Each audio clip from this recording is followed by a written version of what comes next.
if you enjoy the daily GDQ content. And with that, I'll go ahead and pass things over to Player 5 so he can explain what this run is for us. Take it away. Okay, so hello, I'm Player 5. I'll be running all dog treasures, or it's also called dog percent. Essentially, what we're doing is collecting all of the dog treasures. So in Breath of the Wild, there's a lot of dogs, and if you feed certain dogs, they will lead you to buried treasure. And so, as a fun category extension for this game, we essentially go around the world feeding a bunch of dogs and then picking up their treasure. So this run is getting all of the buried treasure that you can. And so that's what I'll be running. The current world record for it is held by me at 59:08. And with me commentating is SrTapir, who is another very talented Breath of the Wild speedrunner and a former world record holder of dog percent. Hello, I'm here and I'm ready to help Mr. 5 with his run today. Help explain all the cool glitches that have been never showcased before in GDQ, I believe. So it'll be a trip with all the new stuff that we have. Okay, so I guess I should just get going with it. So I'll give a count off for when to start the timer, because for Breath of the Wild speedruns, timing starts upon gaining control of Link. This is to remove inconsistencies with the first cutscene that you'll see right here. So yeah, I'll give a count off on that. But yeah, this run has had a lot of changes because of some pretty groundbreaking glitches found in the last year and a half. So you'll get to see a bunch of them shown off.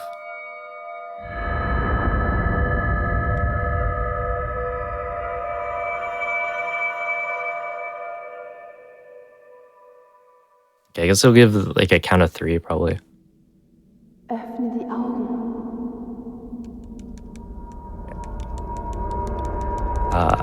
3, 2, 1, go.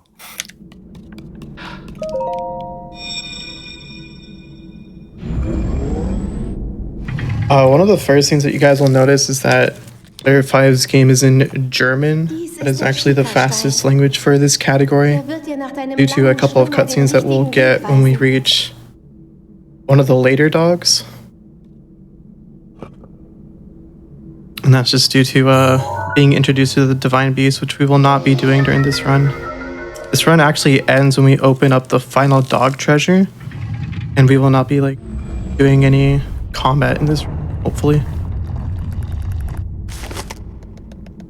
And the first trick that he's going to do, he's going to jump up against this wall and then use his scope that he just used to clip outside, and that just has Link pivot on a point and does a 180, and his position just gets flipped back.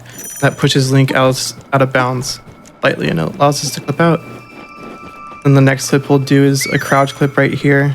So walls in this game are kind of weird, where it's not a two-sided wall, it's a one-sided wall. So if we get ourselves underneath a wall and then uncrouch, we can just stick our head back out and then continue to run. And the first thing that we'll be getting here, which will be pretty important, is food, a shield, and a weapon. The shield will be used just for clipping into shrines, which we'll see later. The food is slightly used for backup, but it's mainly used for feeding ourselves. Yeah, that's backup food. But for the glitch that we're going to be doing in about 15 minutes, which completely break the game for us, and do anything that we want this rest of the run. And coming up here will be our first clip of the game using our shield. So what he's going to do is get skew on the wall here, which is basically Link resetting his position during a shield jump. And then when he does the shield jump, you saw slightly right there, he does a flick, and that's Link getting like tilted back, and he just has enough of himself on the other side of the wall to him to clip through. Another glitch right here, which we'll go into more detail, is Bullet's smuggle slide. He jumps up on a ledge and it allows us to float, which you guys saw earlier during Bubsia's run.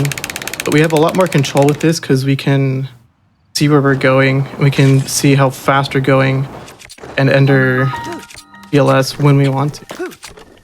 And then those were 2 more clips using the same principle that we did earlier with the same skew that we got. And skew carries between clips, but it does get a little bit weaker. But thankfully, the first skew that we got was strong enough for us to still put our feet beyond the wall and clip into the first shrine, which is the bomb shrine. And there's a lot of stuff going on in the first 5 minutes of this game. We're basically just using every glitch that we have in our arsenal in the first 5 minutes. And after that, it settles down. We'll probably explain more of the intricacies later on in the run. But yeah, for now, that's most of it. And this is the final major glitch. Well, second to last major glitch. This is the wind bomb that we're about to do, which you also saw Bubsia doing. But this one we're going to have more control over, which we'll see player 5 do. He's going to set his angle a little bit, and then he's going to turn in the middle of the wind bomb. And this allows us to control our angle and control our speed. And he did a very precise wind bomb there with his jump and turn, which allows us to get to the very end of the shrine in a very speedy fashion. And that is a very hard trick that he just pulled off naturally. It's very impressive watching player 5 do this all the time, because that wind bomb is probably one of the hardest ones we have in any run. Yeah, luckily it's at the start though, so you can retry it if you fail it. But yeah, everything was going so fast, we didn't even mention fall damage canceling, which was used in Bubsia's run. But yeah, it's like the start of the run is so packed with glitches.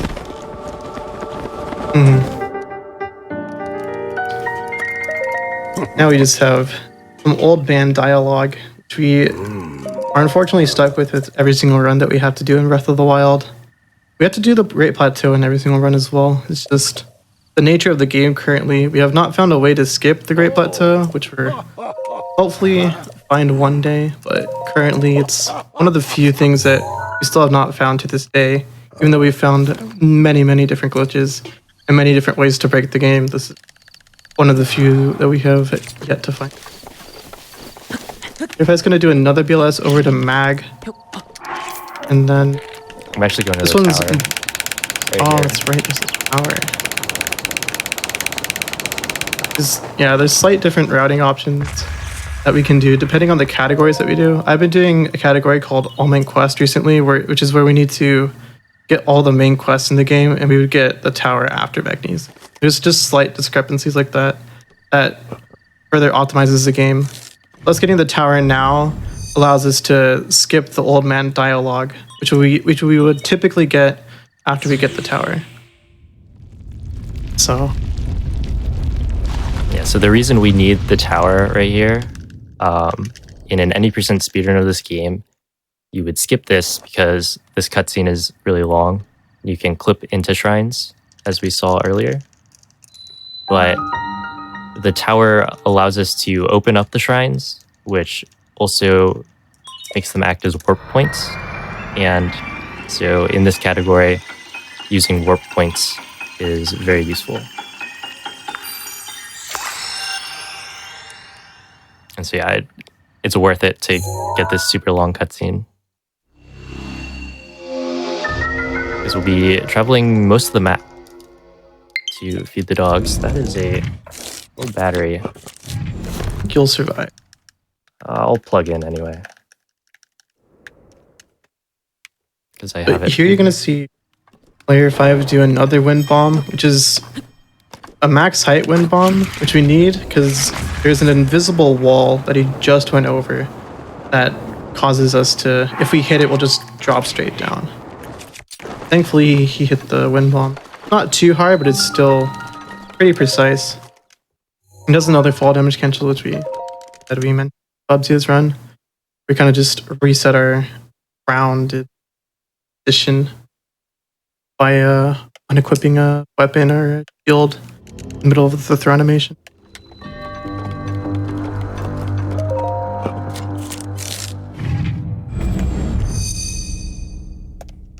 Magnesis, which is surprisingly one of the most runes in this category, which we don't really see in any other category.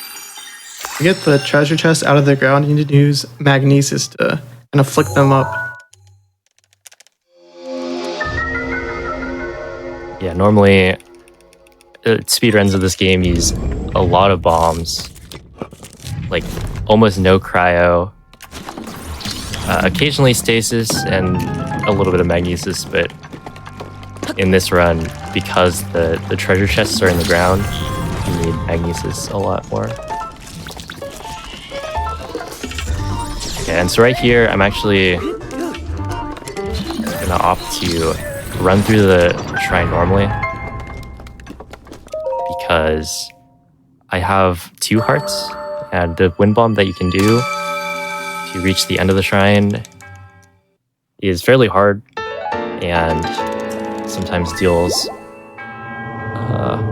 like fall damage to you. So it's safer to not go for it. So that's what I did there. Just ran through the shrine normally.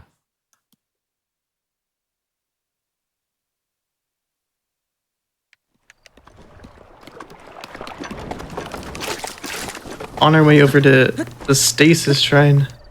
But first we're going to be getting a couple items for the glitch that we'll be doing in about 10 minutes for eyes.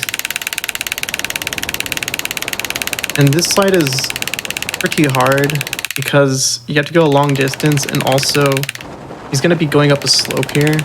When you go up a slope, you'll see Link lose a lot of his speed, and that's because he's finally hitting a surface which causes friction, and that surface just makes you lose like all your speed. We're going to be grabbing mushrooms here, Oh, let's go. bird meat here, torch, and a that bird isn't guaranteed to meet, but it's like a 50-50 chance from what I've felt. And if he doesn't, then there's another bird right here that we can... Thankfully he got a... other 50-50? Ah. Not quite. But yeah, right here I need to grab 2 wood. And the reason I need 2 of each of these like ingredients is for the glitch later.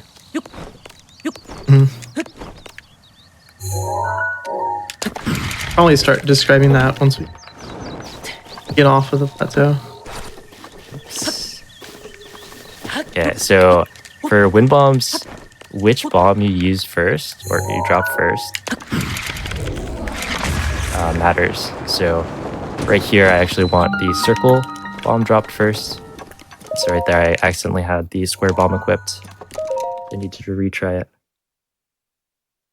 Generally, if you do a wind bomb with the circle bomb first, you'll go farther. You'll get a stronger launch. And there's a lot more variety because you're getting launched by the square bomb, which has interesting geometry, right? Because it's shaped like a cube, so you can get hit by like a corner, and that will give you a different launch angle. Whereas getting hit by the sphere, it's the same all around. So that's why that matters.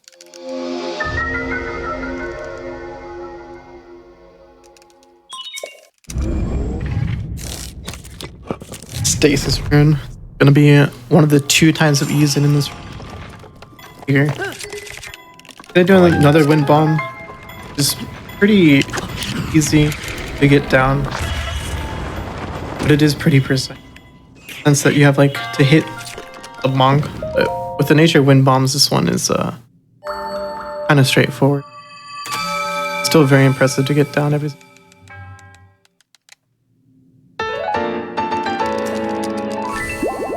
And after that, I have Brownish Shrine,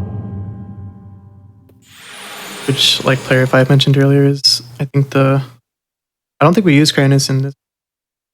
We do not. bit of a formality getting this. Yeah, currently there's no way to skip runes either. If you try, like some of these shrines, well, actually, all of the shrines you can skip using the rune that you're supposed to grab. But if you do that and you go talk to the monk at the end, he will actually send you back. They do not want people leaving the Great Plateau without the 4 basic runes.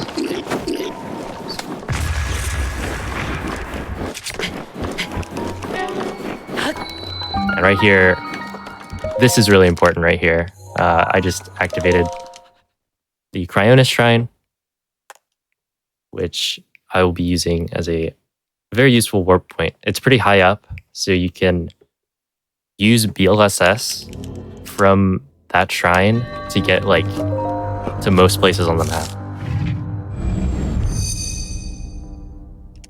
So yeah, it's pretty useful. And that's one of the benefits of getting tower early in the plateau. So I can activate this on the way.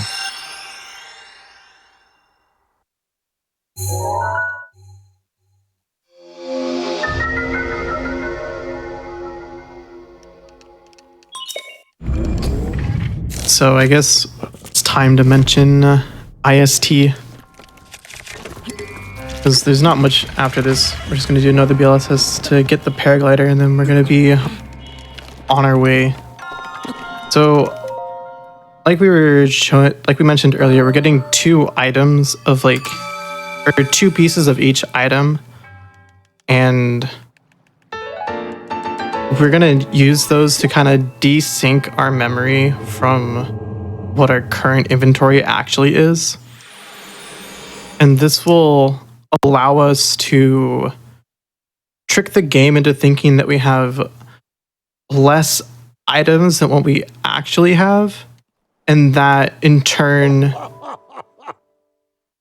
when we load the save again, it'll kind of push items onto slots that it's not supposed to be on in memory, but not what we can see. So if we do, how do I describe it? We'll be doing like some inputs. There's no other way to really describe it really. And then that'll allow us to put like our shields onto our bird meat and our wood. And if we put our shields onto the bird meat and our wood in memory, then the game will think like, oh, this item is the shield. But it's not really, so the game just kind of transfers the shield's durability onto the bird meat and the wood. And we'll be seeing that in about a minute or 2.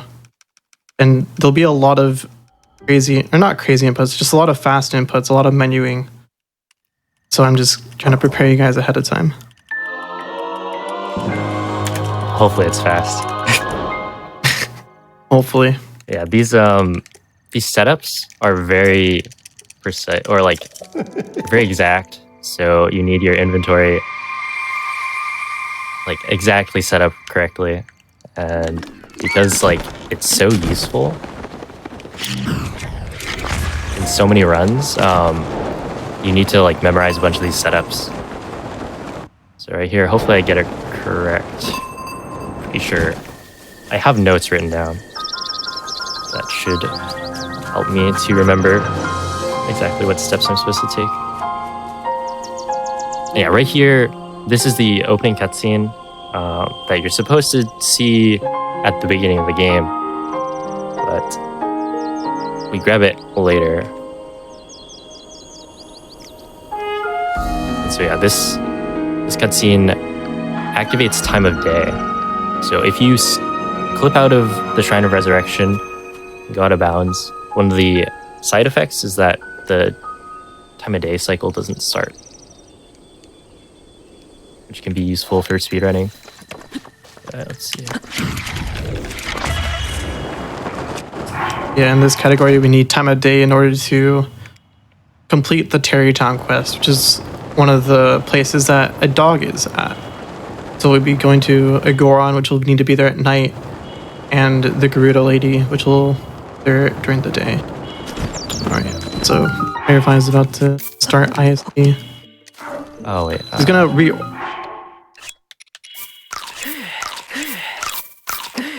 There we are.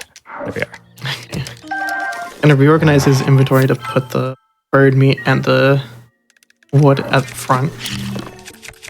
He's gonna desync the game by holding on to all 5 different items.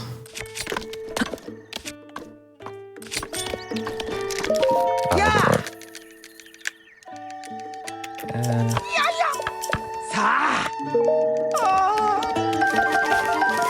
Okay. So I messed that up. I have to retry it. Essentially, I need to... That I think should work. Oh, that was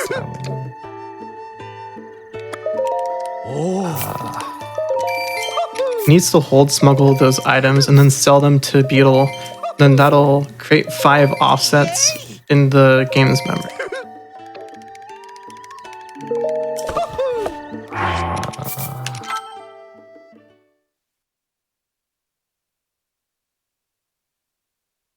And now he's gonna check to see, because one of the side effects is some things can get duped. And in this setup, shields will be duped.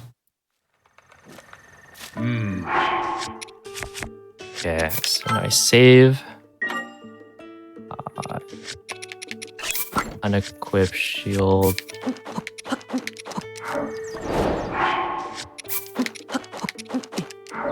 Drop everything. And I believe I reload. Yeah. Reload, save, reload. Okay. Yeah, so this looks really weird. It's a lot of these different steps they have to take. But the result we'll be able to see in a bit. I don't think I messed it up. Yeah, it looked good.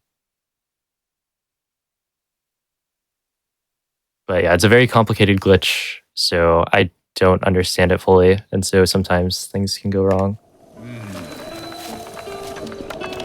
Cause things to not work. But here I should... Oh, okay, we're good.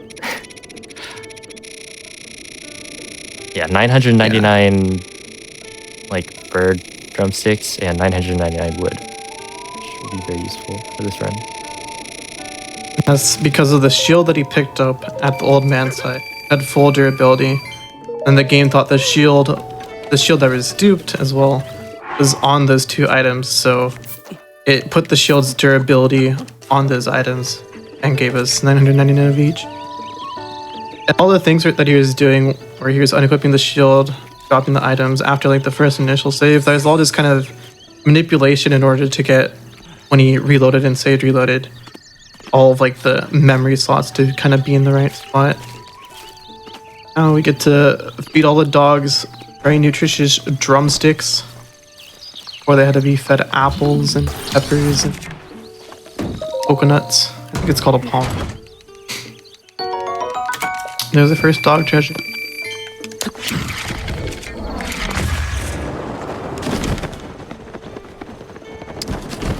I'll be heading over to, I don't know what's it called, the lake stable? There, sir. I don't know the stable names. It's the one by the Kalmakong. It's the one where there's the horse quest, you know? You guys remember that casually? Oh, obstacle course. Yeah. The horse wouldn't jump through the hoops, and then you'd cry. Yeah, that's the stable that we're going to. Our second dog in there. Yeah, and most of the dogs are located at stables. There are a few located in the different like towns and stuff. Yeah, we have to go to a bunch of these stables and feed the dogs. How many dogs are there again that we're getting treasures from? 16. 16. 16. Okay. Yeah, there's... I believe there's 14 at stables, 1 at the Car Bazaar outskirt thing, and there's 1 in Terrytown. Yeah, there's also one at Laurelin. Laurelin. Oh, and then there's one at Tenno that's on a stable too. Mm-hmm. So many dogs. They all get fed. Unfortunately, there are some dogs in this game that don't have treasures attached to them, which we will not be feeding this run.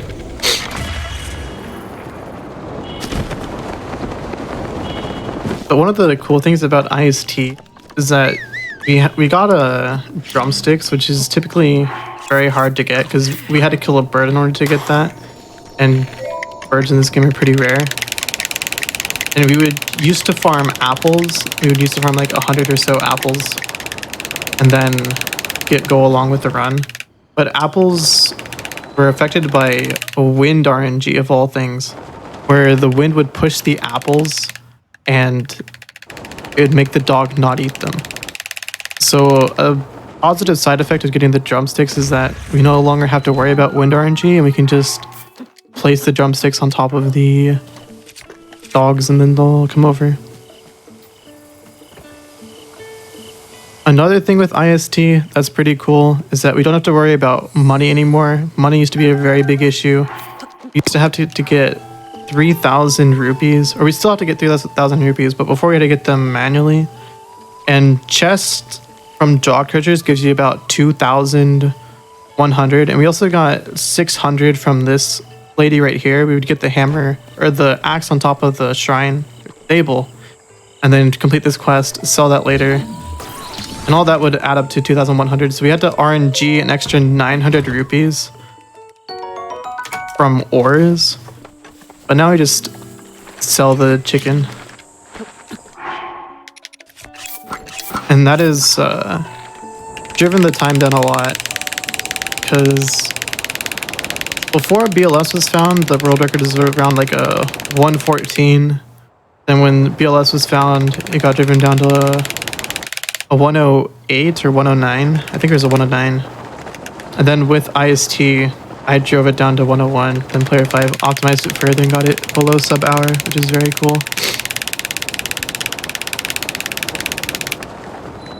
So this category has dropped considerably in time. On an already short category, it's already dropped like an extra 15 minutes in the past year.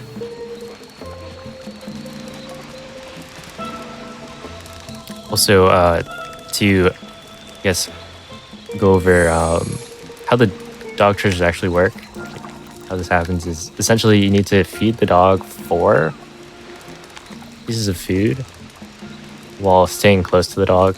If I go too far away as it's eating, it will actually not count.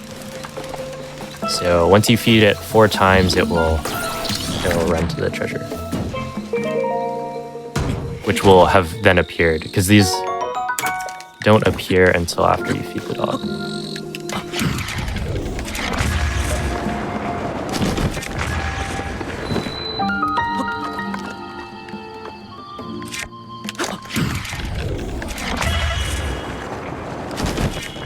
Also, this category used to be one of the hardest, if not the hardest category in my opinion, before BLSS and IST. Because all the dogs are very far away from each other, but they aren't like far enough away to like kind of like have a bunch of warp points to each other.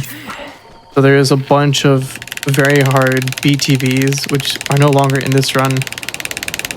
But BTVs were very precise, where you had to freeze a Bokoblin, freeze a Moblin, freeze a Lozolfos, any enemy, and then shield jump onto them, and that would launch us in a direction adjacent to what we landed them on with our shield.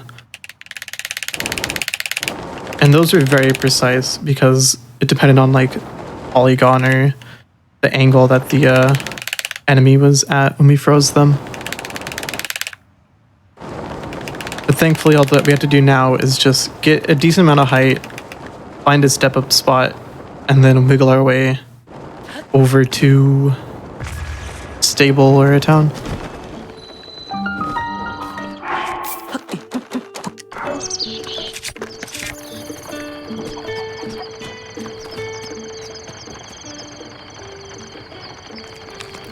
And yeah, this was one stable that we would get food at. It was towards the end of the run before BLSS and IST. And there is a couple chests or crates.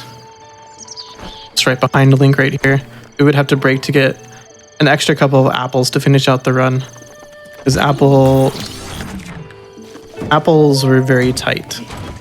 And our food routing was also very tight too. Because it's always like a balance. Because the more time you can spend grabbing food, the more time you're wasting. But you want enough food to make it through the run.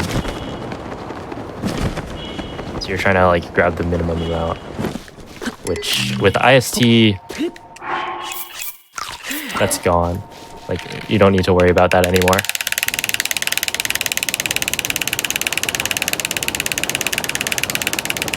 In that spot that he just...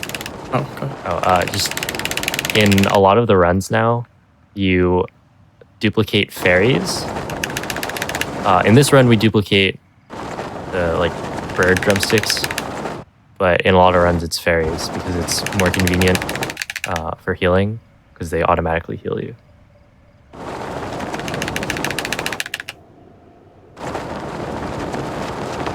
Saves us from death.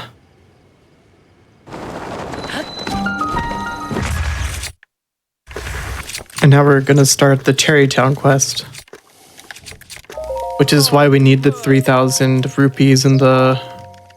We're gonna need 90 wood, but since we need 90, we might as well just dupe it to the max.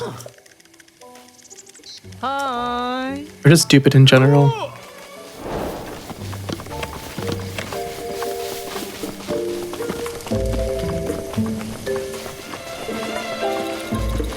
And this was another part of the run where there is an apple tree that he just passed.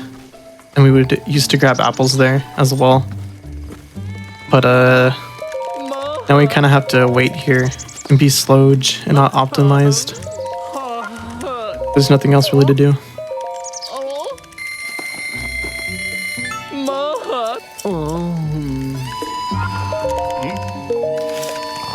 Okay, Hudson. Yeah, so this guy is the guy who builds Terrytown. So we're starting that quest line right now.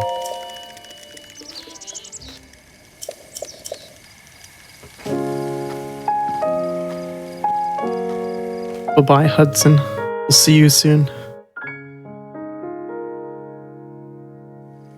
All right, here, I'm gonna sleep at this until night. And this is to set up a fairly tight day-night cycle. Because certain NPCs will not be awake at night, and some of them will only be interactable at night. So this sets up for that.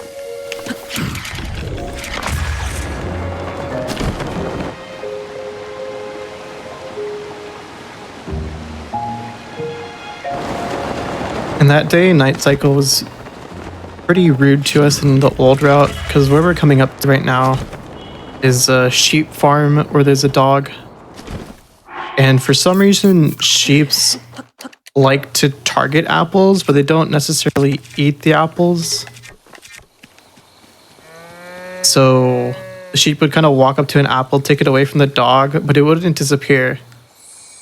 So we had to watch out for sheep in the old route before we had drumsticks or this current day-night cycle. And that'll become an issue later on, just very slightly with one other dog in the route. But there's two dogs next to each other, and we'll have to figure out a way to feed one dog and not the other.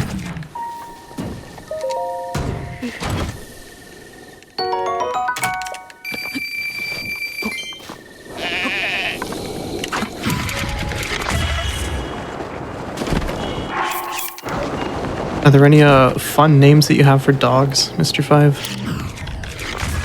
Yes. There are. I think one of my favorites right now is probably Cheesy Gordita Crunch. So, for dog percent, something a lot of runners do is they allow their chat to actually pick names for the dogs. And so that's what I've done. So yeah, all of the dogs I have in my splits, which you can't see, but they're all named pretty random things.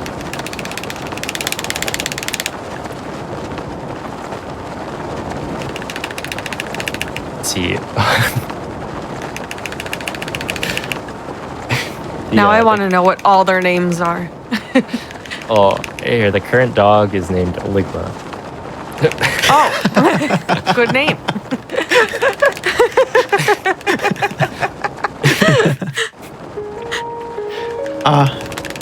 So shout outs to chat. Thank you for the beautiful names. Oh, this small segment of the run is kind of annoying. I forgot about it. So this game has a blood moon, and this blood moon kind of resets everything in the game to what it was before. So it'd like respawn all the enemies, it'd fill up all the chests again and stuff. But there's also a time where a blood moon can randomly happen due to the Switch being very confused. And yeah. For instance. And when that happens, we just lose 30 seconds. And all the progress that we had towards the dog is lost. That specific dog is lost. If you have the chest already like in front of you and it happens, the chest will disappear when the blood moon finishes. And it is very tilting. Yes, right there. I actually got pretty bad luck because the dog had started eating and then the blood moon happened. So if the blood moon is going to happen at all, which sometimes it doesn't, you want it to happen early.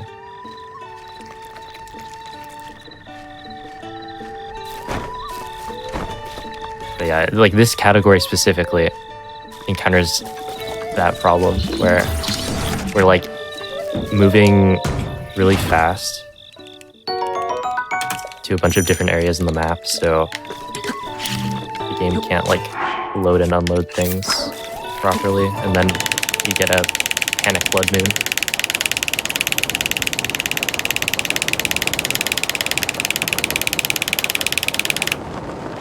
I see a question in chat about BLS being dangerous for our controller sticks. Personally, I've gone through one controller, but I don't think it was specifically through BLSS, and there's only the rubber on the top of it kind of came off. But ours controller was like 3 years old, and I got a new one. Have you encountered any problems? No, not yet. Yeah. And we're abusing our controllers, joysticks heavily.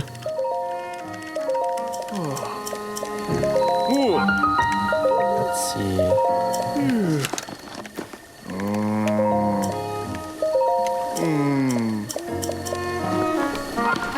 This is a pretty hard chain. You have to get 2 max height wind bombs, one of them being a mid-air wind bomb. He does that very cleanly. Yeah, this is one of the reasons tower is super useful in this category. Is for the Terrytown quest. You need to warp back to it to continue to build the town. And so, essentially, the quest line is collecting a bunch of these different people that will, I don't know, like man a store at Terrytown or something. And so you go talk to the person to get them to come to Terrytown, and then Hudson will send you to get another person, and it keeps going. So you need to work back a bunch. So yeah, right now I'm going to get the Goron. Who I believe helps build the town. Mm-hmm. Yeah. It's also why I need night time.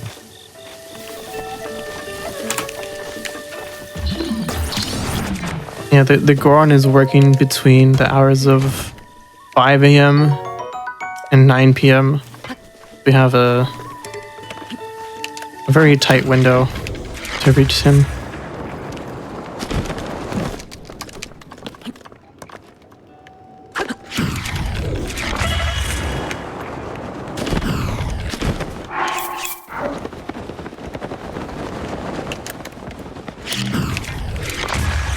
And we'll also be BLSSing it through Eldin, which is very hot, and will continuously give us burn damage, because if we were on fire the entire time. So we're gonna have to not hit anything, not speed cap, but still go very fast in order to not die. Because one thing with BLSS is if you menu, or if you do like any pause, like any input, the BLSS will just stop in its place. This will also happen if your stick goes neutral anytime. If it rests in neutral, that is. It can cross through neutral, which is the most optimal way to do it, but if it rests in neutral at any point in time, it'll also stop the BLSS. And we're good. You just need to land here and talk to this Goron, and then you warp out immediately.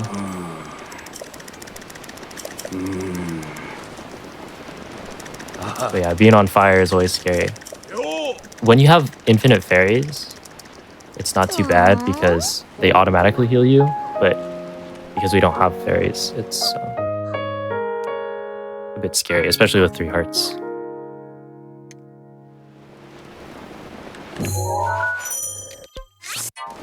Before before BLSS, we would grab hearty food and just cook 1 hearty food, and that would be good enough for us because we would just wind bomb through Goron, so we still had a lot of food.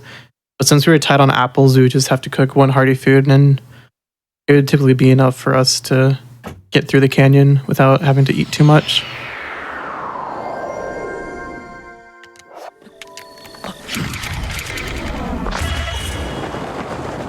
Yeah, he needed the Goron for strength. And there's another house built. Now we're going to be making our way over to Gerudo for... I think he said he needs his clothing to be mended or something.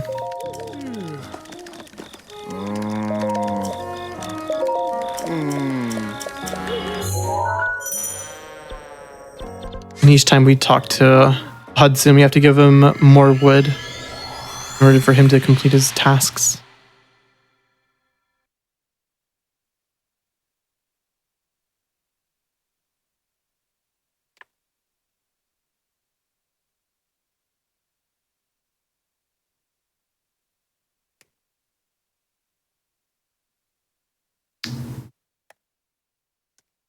Before this part coming up, it is also on a clock as well, because I think I mentioned earlier that the Gerudo woman is only awake during the morning times.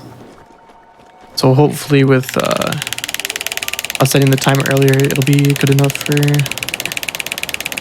us to make her cycle as well, which it looks like he will be. I forget when she exactly wakes up, because I know it's not like 5 a.m., but it might be like 5:30 or something, you know? I don't. I know it's somewhere around 5.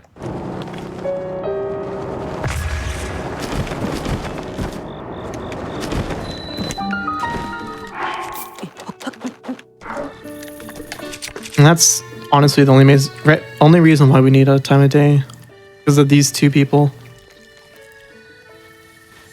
They were available at all times. We could just skip that 1 minute long cutscene at the start of the run.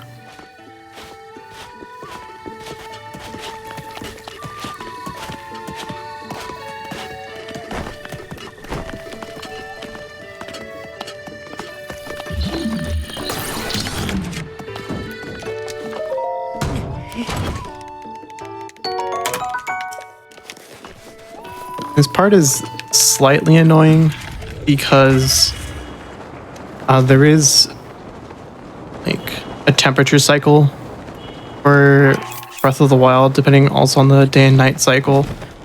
So if we get here a little too early, then we'll have to worry about cold damage in the desert area. Because it gets too cold for us at night, just barely cold enough at night for us to take damage. But the cycle that he hit was good to where he doesn't have to worry about that. And this is the reason why we're in German, it's because of this cutscene. It's just very slightly faster than all the other cutscenes. 90% is in French because the first cutscene where we get the Sheikah Slate is, I want to say like 10 frames or so faster. So it's third of a second faster, but this makes up for it. This is easy. I'm like in the water. I've never...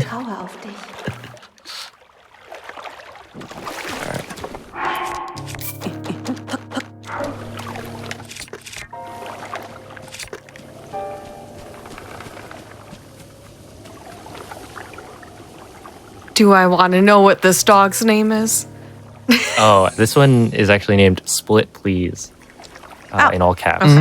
So this category splits on the like opening of a treasure chest. So that's exclusive to like this run.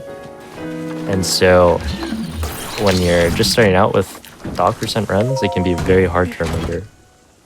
And so somebody, because I kept forgetting, somebody renamed this dog to Split Please.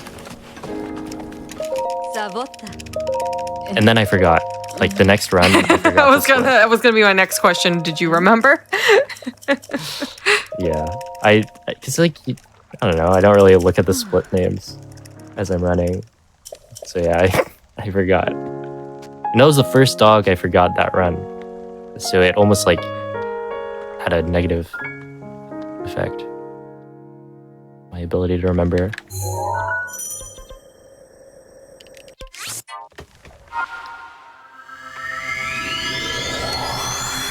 Okay, so this section, this is going to be a pretty long split.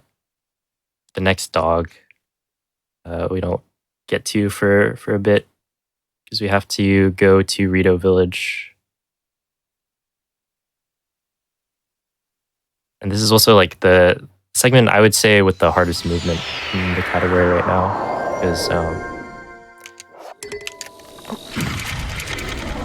what Tapir was talking about before was like earlier routes had some really difficult movement.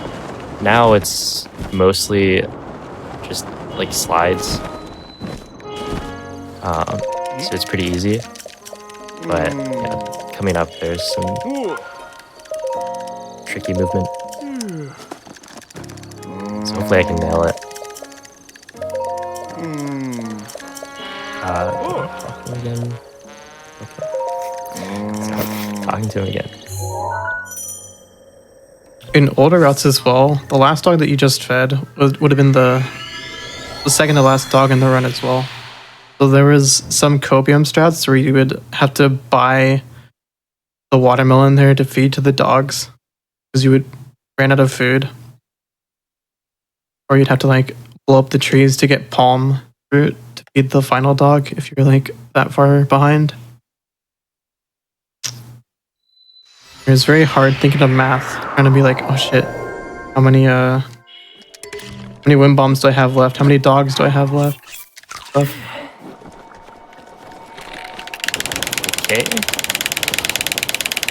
It's not the angle I'm That's supposed one. to be sent at. Yeah. With BLSS, how it works is the bomb is pushing against Link, and that collision is thrusting us in a way, and Link's turning animation flicking back and forth is what also propels him in the way that he wants to. It's kind of like a boat propeller where the boat is just kind of, the boat oar is just going back and forth, and that pushes you forward. Best analogy I have for BLSS. But when you step up into something very precisely, or imprecisely, and just in a very particular way. The friction of the bomb and Link and the thing that you walk into kind of just propels him very fast in the opposite direction of which you stepped up onto, or in the direction that you're actually going towards. So it is used in any percent on the final BLSS towards the paraglider. Top runners like Player 5 and Koroks and a couple other people, they specifically walk into a corner and that just launches them towards the paraglider. It's about a second or so. Because to get to max speed, it takes, I think tasked, it took like 12 seconds from a standstill. If you can like save a second from like a task, it's from a extra propulsion towards the way you want to go. Delivery. Okay, so right here. And we saw the. Oh, yeah. Essentially, I sell all the wood because I've now given Hudson enough wood to complete the town. And then I buy the clothing for cold protection, and because talking to this guy is actually different. Like, if you have, if you're shirtless, then he won't talk to you, which is pretty interesting. Pretty rude. Yeah, this is like one of the only speedruns where you actually need, or this is one of the speedruns where you need clothes, and the reason you need clothes is not super obvious. So this is the tricky movement I was talking about. Hope I can nail it. Okay, I got it. Essentially, I did a super launch, and then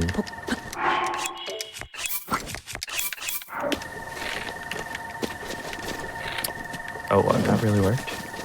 I did a super launch into a midair, where a super launch is essentially pulling the glider on the same frame you have lag. So in this game, the frame rate is not consistent if there's a bunch of like polygons that need to be loaded. I'm sure most of the people who've played the game have experienced this because the Switch is not a very powerful system. So you get to like Korok Forest and there's a ton of lag.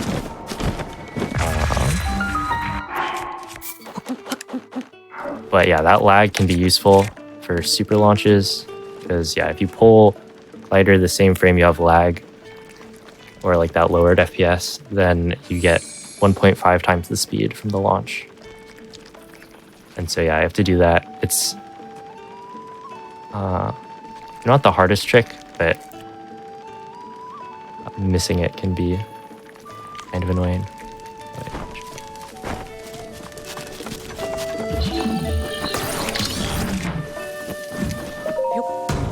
Oh, this dog is named Snow, which is a pretty normal name.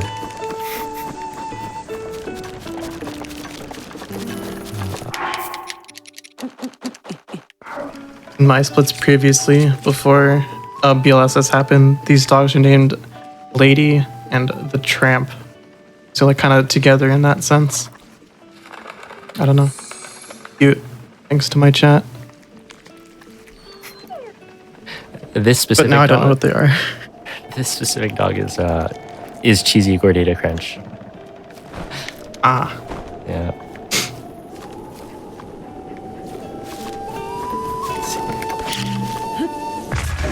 That's now my favorite dog.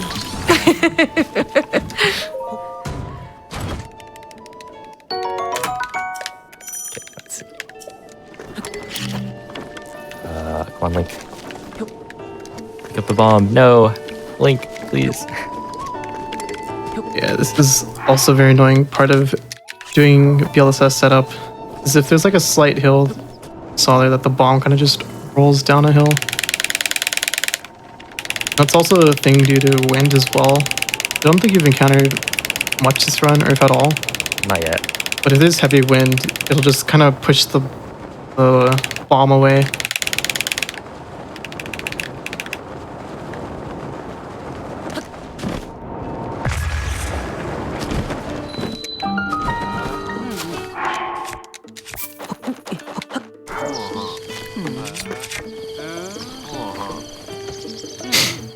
Oh, this was one of the major parts of dog percent before IST. If you like pan around really quick, there's a bunch of trees. And this is where we would farm all of our wood basically. Well, not all of it, about like 50 wood we would farm here. And what we saw earlier, there's like, we were hoping for like a double drop of the wood. There's a major thing here, because if you got, the more double drops you got, the faster you can get out of here. And there's also a 1% chance for a tree to drop 3 wood. And if you ever got like a tree that dropped 3 wood, you'd be like the happiest person alive.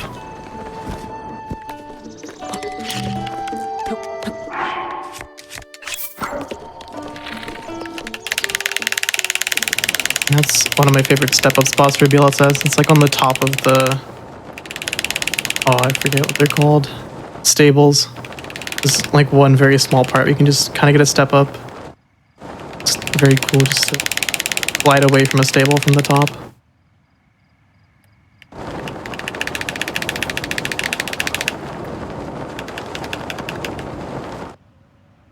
And we're coming up to the third to last dog.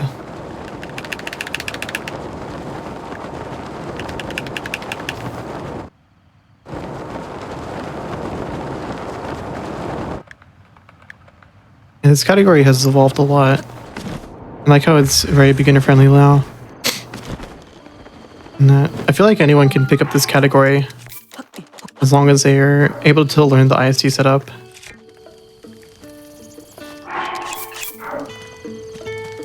And it's very cool because this category is very, very cute. It's very fun to learn. It allows you to learn BLSS very well too, and see how like the different step-ups work and stuff.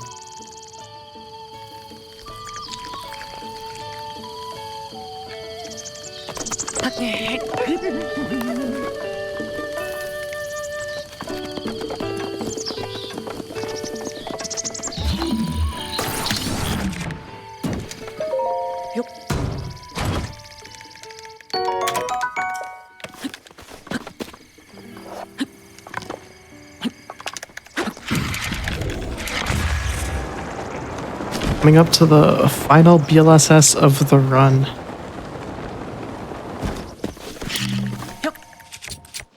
Blow up this tree, wait for it to load in.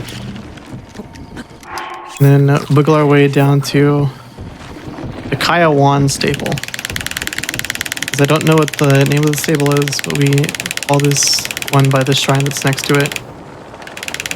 Yeah, every stable in the game has a shrine next to it, so instead of learning the names of the stables themselves, you generally will remember the shrine name, especially since usually we're completing the shrines if we're going to these stables. And so the split name would be like Kaiawan.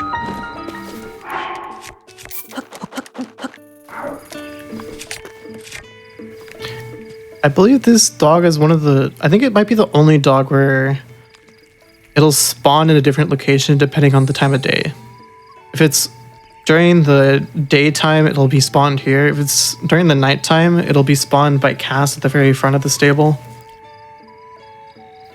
I don't believe there's any other dog that does that, so. Dog's kind of cool.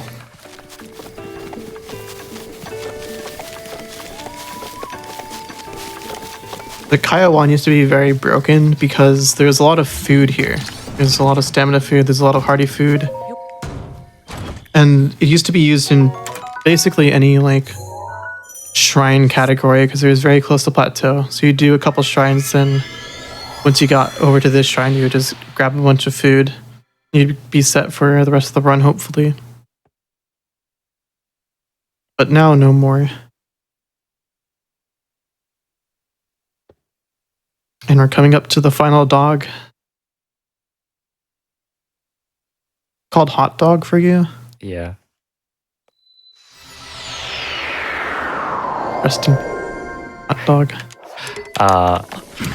Which hot dog was not an actual dog. It was one of my Pokemon. But yeah, so I didn't have a dog that died. The Pokemon fainted. Yeah.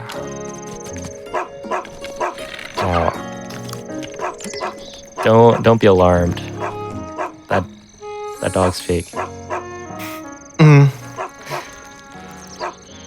This one's hot dog, one I'm feeding right now.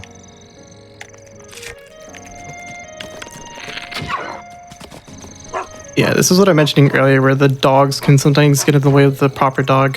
No Okay, timing ends when I... time. Right there, yeah, time. GG. Yeah, there it is. All the dogs. Such a good category. All the dogs fed. I love it so much. Thank you both for coming on and showcasing all the good dogs in this game. Player 5, I want to give you a chance to go ahead and give out any shout outs you'd like to give out. Let people know what to expect if they come to your channel, etc., etc. Yeah, so I'm, Player 5. I do lots of Breath of the Wild speedrunning. So if you come over to my channel, you'll see a lot of high-level speedrunning of a variety of categories, since I run most of them on the main board. But yeah, thank you GDQ for having me on, Nukkuler for hosting. Thank you Tapir for commentating, and of course a huge shout out to all of the people in the Breath of the Wild speedrunning community. It's a really great place to enjoy this beautiful game. And yeah, thank you all. Thank you both so much. Chat, just a reminder, hi, if you're watching on YouTube, be sure to press that like button on this video and subscribe to the channel. Also go to twitch.tv/GamesDoneQuick if you're interested in looking at our live content starting weeknights at 7 p.m. Eastern and weekends at 1 p.m. Eastern. So make sure to stay tuned. Up next is Speedruns from the Crypt, where we will see Deadly Premonition 2, A Blessing in Disguise. We'll be right back.